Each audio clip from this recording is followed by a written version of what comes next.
Hello, everyone. It's Charlene Lee, and I'm so glad to be here today. I just realized that my settings may not be correct. So let me just check on those really quick. Yes, this is I thought. All right. Sorry about that. Here we go. All right. So great to see everyone today. Just getting back from a couple of weeks off. Was at Burning Man and taking a little bit of vacation time. So back and undusted and happy to be back and talking about all the latest disruptions and strategies out there. And the topic I chose for today is looking at strategic planning because we are here in the fall of 2024. And it is that wonderful time of year when we begin thinking about the next year, 2025, and thinking about our strategies, going through the planning process. So I thought we kick off this fall with thinking about how to look at strategic planning, especially in the context of disruptive uh, forces and technologies like generative AI. So one of the things I want to talk today is about the issue of strategic planning. And I find those two words in particular so interesting because strategy and planning are two very different things, and we tend to conflate them together.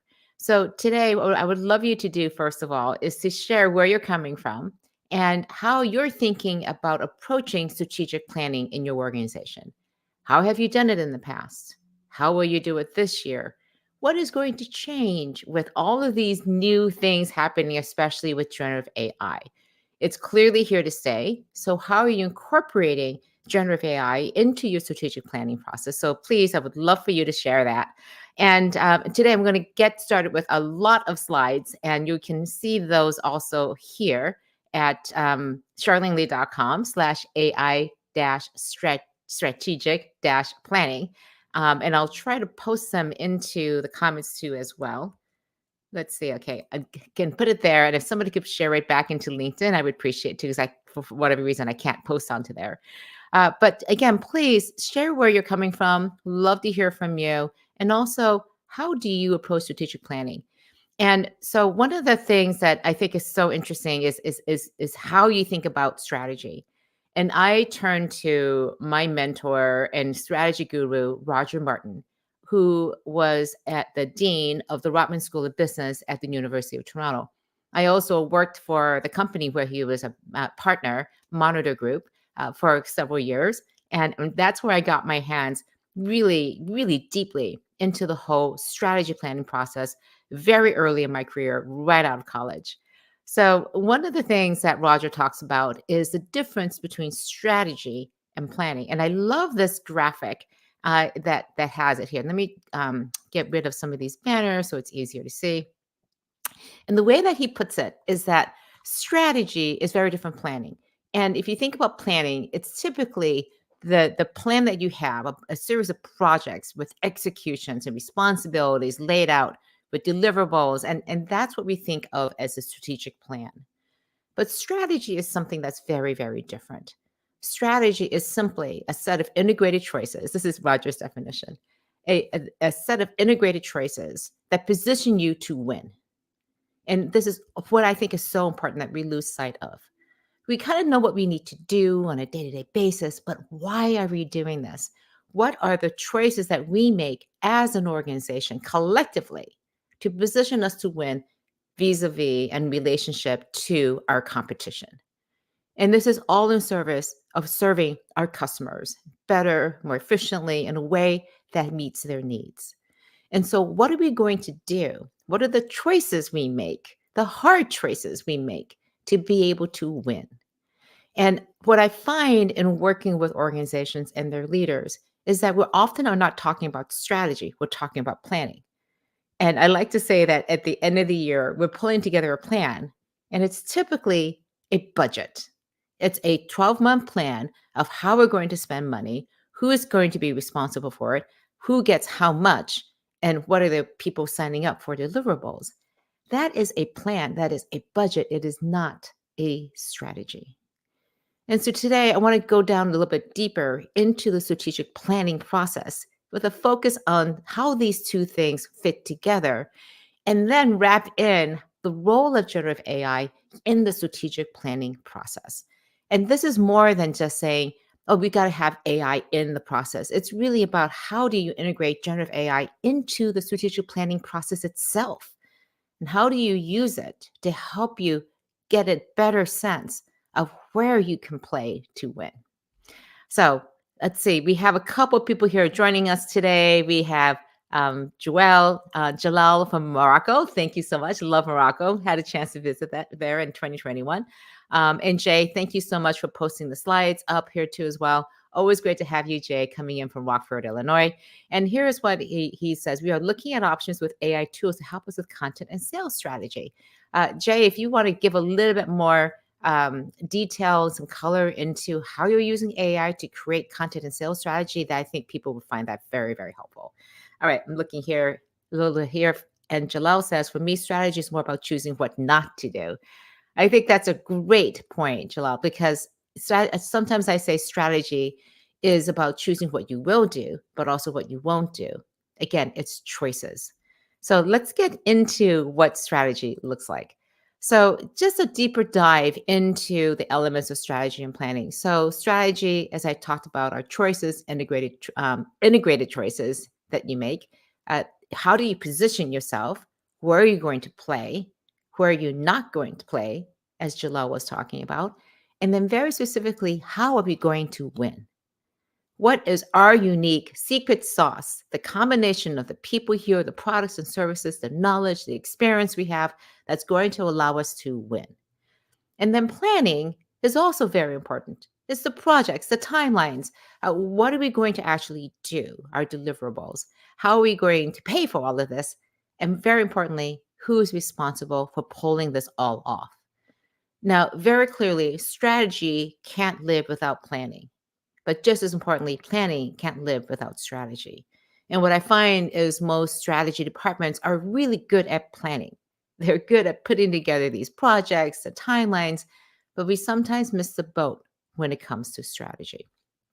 So I want to talk a little bit today about how do you actually do this? And I think one of the most important things is to think about your overall business strategy. And I like to say the nemesis, the enemy of a great strategy is the status quo. And if we think about our planning from a perspective like, well, we did in last year worked pretty well. So let's just tweak it a little bit. Well, that could work. And you definitely don't want to start from scratch to say, well, that's a bad strategy. It didn't work. Let's just start from the very beginning. The reality is, for better or for worse, you had a strategy for the past years and what's working, what's not. And this idea of betterment, how do you better your strategy, improve your strategy? And in particular, looking at the gaps. And I think this gap analysis is such a key part to think about the strategic planning process. The gap is where you actually are, what is happening versus what do you wish would happen? And those are your gaps. And so therefore your strategy becomes what choices are we going to make these gaps to go away? And what I really like is this chart that Roger provided. Find the biggest gap. Look at your choices and make some choices. Look at the next biggest gap. Make your choices. Now, do those choices align with the first set of choices to close the first gap? Align those, make them integrated, and then identify the third biggest gap. Make those choices, go back and make sure they're aligned and integrated with the other choices that you've made to close the first and second gaps. So you can see how this becomes an integrated set of choices that you make in order to create a strategy, to update your strategy, to make your strategy better. And the reason why I really want to focus on this is that unless you have a good strategic planning process that integrates that you can then use as a foundation, putting generative AI into this process is not going to help because generative AI is such a status quo buster that it is, if you just do things from a status quo basis, incrementally trying to improve, there is no space, there is no room for generative AI to come in and upset the status quo. This is why disruption is so difficult, because if our strategic planning process does not take into account how you're going to close these gaps with these new disruptions, or even that these disruptions have created new gaps, then you're going to be at a loss trying to just plug the holes with what you already have been doing in the past. So this gap analysis, this audit is extremely important. And I think a couple questions to ask yourself in this whole process is to test the assumptions that underpin your strategy. So how are your customers' needs evolving? We know that people have access to generative AI. They are being exposed to it constantly. It's now being built into phones between the Google Pixel with Gemini and Apple with their iPhones with Apple Intelligence. So, how are customer needs evolving with all of these new tools available? What actions are our competitors taking? Now, they may not be doing much, but there could be adjacent competitors. For example, the classic one is Amazon setting a standard for what customer experience looks like. So, how are expectations being changed because of other players in the marketplace? How prepared are our leadership teams? Do they understand how strategy is changing, how the world is changing because of generative AI? I can't tell you how often I go and speak now, even at AI conferences, and I ask people, how many of you are using AI? Hands all go up. And I go, how many of you using it every day, pretty much every day to change the way you work? All the hands go down. So we know about it, we use it just a little bit, but have we really transformed the way we work?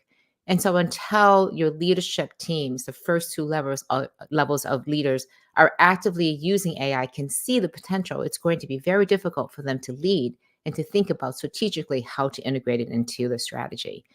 Who are the new entrants that are going to come into the space? And also, very importantly, who are the partners that you want to develop? So these are just some of the assumptions I think that are so important. Now, I want to talk a little bit about how you use generative AI, and in particular, how do you use it to close these strategic gaps? You've done the audit, you've identified some of these gaps, you're starting to investigate all the choices that you have out there. And one of the things I think is so important is to actually think about a process. And this is a little bit detailed, but the way that I talk about it is we first of all define how we're going to win, identify those gaps as I talked about. And then this is a very key point.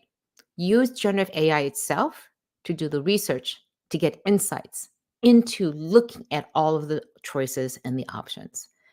Again, I think generative AI is such a powerful tool.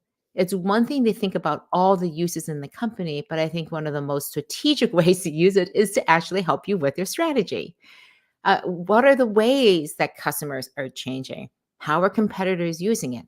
What is changing out there? What are gaps? What can we learn about the environment and about our business and about ourselves and our partners, our supply chain, using generative AI to accelerate the acquisition of knowledge and to develop all this information so that you can make better choices is one of the most powerful uses of generative AI right now in your strategic planning process.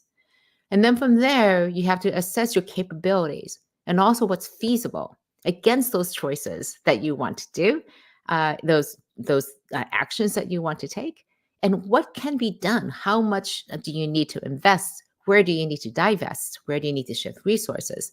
Then develop a 6 quarter walk and communicate the strategy. Now, I make this sound pretty simple. There's a lot behind this, and even more so, I'm going to be talking a bit more about some of these other aspects of it through this fall. For example, how do you go about assessing your capabilities and feasibility, especially in the context of generative AI? Because if you go out there looking for somebody with 5 years experience, they don't exist.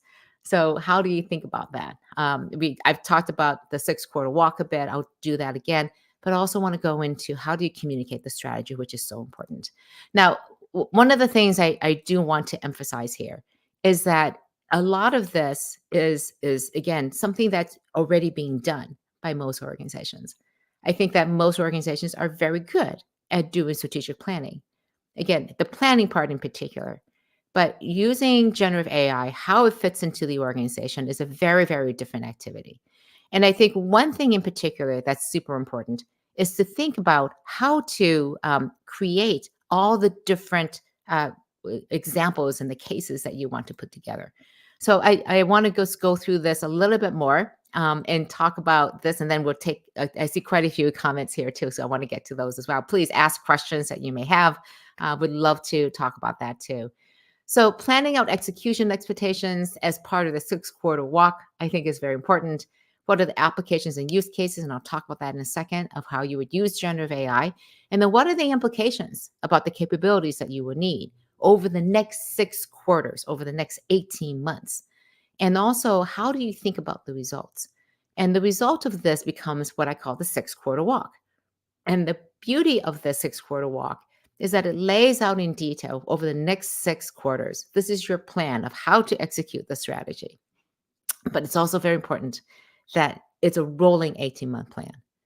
And this is where planning looks very different, I believe, in the world of disruption. Because unless you plan out 18 months beyond the 12-month budgeting cycle, it's very difficult to plan a little bit longer term, and you're stuck inside that 12-month cycle. And what I like about the 6 quarter walk is that after the first quarter, you're assessing where you are, you figure out what adjustments you need to make, you're adjusting the next 5 quarters, and you're adding another quarter. So it's a rolling 18-month plan that is constantly changing and updated because you don't know at the very beginning of the process how things are going to change. When you're talking about transformative, disruptive strategies, nothing's going to go to plan, guaranteed. So you need to be able to update the plan every quarter. And that seems and sounds probably impossible, but not if you have a strategy, if you know where you want to play. And unless things change significantly, those gaps are big gaps, and you're making choices that are going to sustain you over a long period of time. So that's again why strategy is so important and links it back into the planning process. Just 2 more quick slides here. Measuring success. I'm often asked, how do we think about the KPIs with generative AI? Well, if you are integrating it into your business strategy, you would use the same KPIs that you measure the success of your business strategy, because everything that you're doing with AI is supportive of that.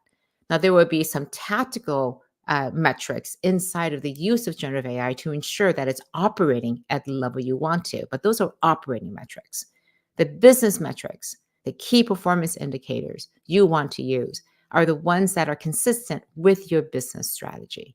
And also ensures that anybody who's working on these transformative initiatives understand the big picture objectives and strategy of what you're trying to achieve. All right, just a couple last things, because I get asked this all the time. People ask me, like, is there some ways that I could help people with the strategy planning process? And this is something I love doing. First of all, one of the things I love doing is getting your executive teams and board of directors up to speed on how to think about generative AI strategically. And more importantly, how to think about this disruption and transformation in a strategic way. One of the things I'm starting to do is to create custom training programs. And it's interesting. I'm starting to use digital avatars and twins to be able to do this very quickly and easily, where it's, again, very intentional, instruction-led training programs, but they're customized to each organization's and team's purpose and mission. And it's talking to a very specific team. And using generative AI, I can do these things now where it's very quick and easy to create these custom training programs. So I'm excited to start rolling those out later this fall. I also will go and advise executive teams and help them and coach them for over a long period of time. And of course, I love to speak at events to get people excited and enthusiastic about using AI. So you can email me at charlene@charlenelee.com or go to my website, charlenelee.com, to get more information about that. So let's go through some of the comments here. Lots of comments here today. All right, let me just look through here really quickly. Let's see.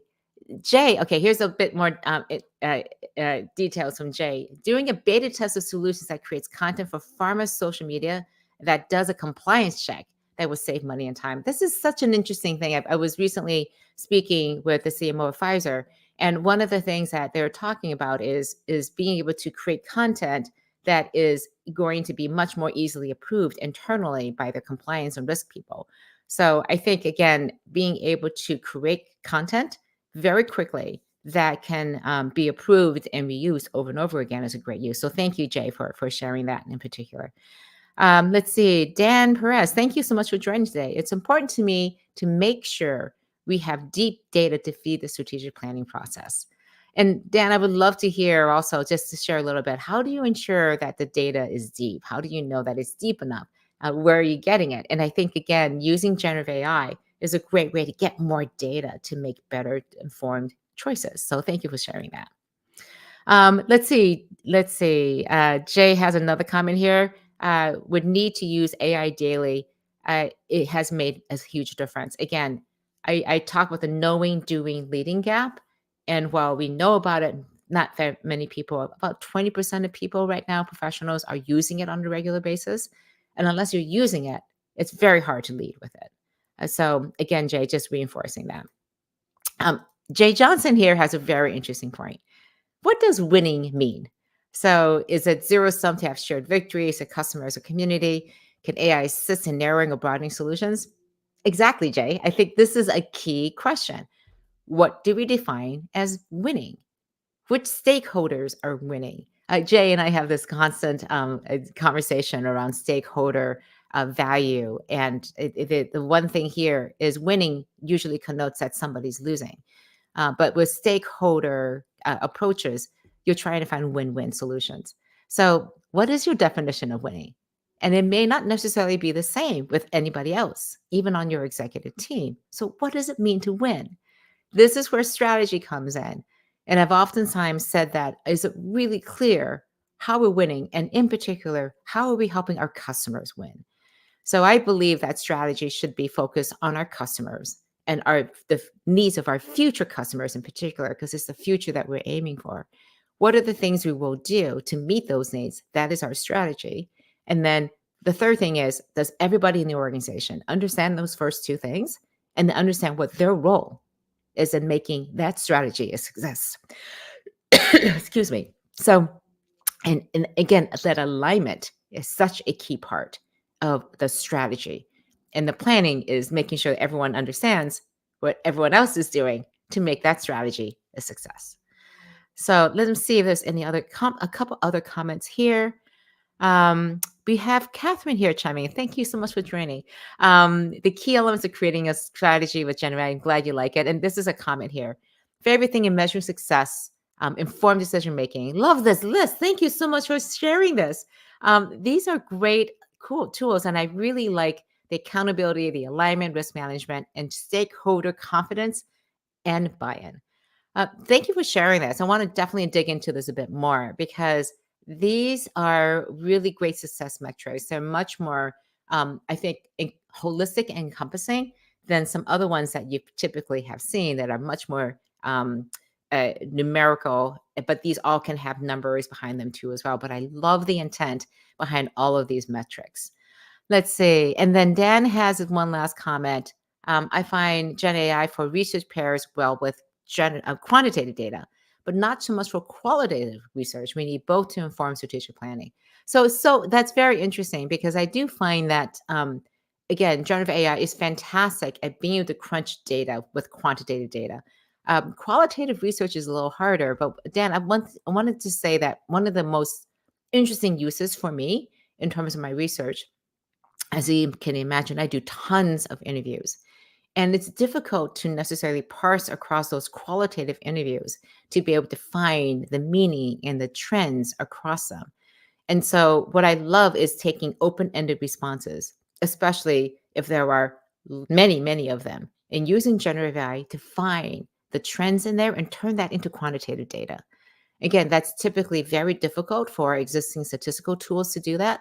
But it's allowed me in particular to ask more open ends in my customer and business research and to be able to get quantitative data out of the qualitative. And it's super helpful in exploration because you may not have a set list of all the different options you want somebody to consider, but you can ask them, they come back and you can find the trends and actually make a quantitative. For example, what are the biggest barriers? What are the biggest challenges? We may not be able to anticipate all of them in the survey instrument. But I find it to be incredibly helpful in that. Okay, and then one last comment from Dan here. Data source strategy can be as important as the strategic planning process itself, defining breadth and depth at the onset, along with leadership buy-in, is key to delivering deep and reliable data sets. Thank you so much for providing that extra insight, Dan. Again, I wanted to emphasize the leadership buy-in. It's one thing for you to create all that data, all that insight, but unless leadership believes that this is going to be valuable, unless they trust the sources and the process, it's going to be moved, because especially if it challenges their guts, it challenges their way of thinking about the world. If it doesn't match that, they're going to trust their gut more than some unknown data source. So the more you can get that buy-in ahead of time and then be able to ask questions, and again, keep people open-minded about what the outcomes can be. I said, stuck in the middle of all of this, that the status quo is a nemesis of a great strategy. And we as humans, our nature is to go and think about the ways that the world already works. It is our way of thinking about things. The present is much more possessive of us than we anticipate. So being able to put the status quo in the proper place, not to completely obliterate it, but to make sure we are keeping in mind this is the status quo. We need to be open minded about what the potential future could look like. And it may not be the way that we think instinctively the way it should be. All right. That's what I have for today. I went through a lot of stuff there. I'll just put up the slides again, so you can see where you can get them. Again, charlenelee.com/AI-strategic-planning.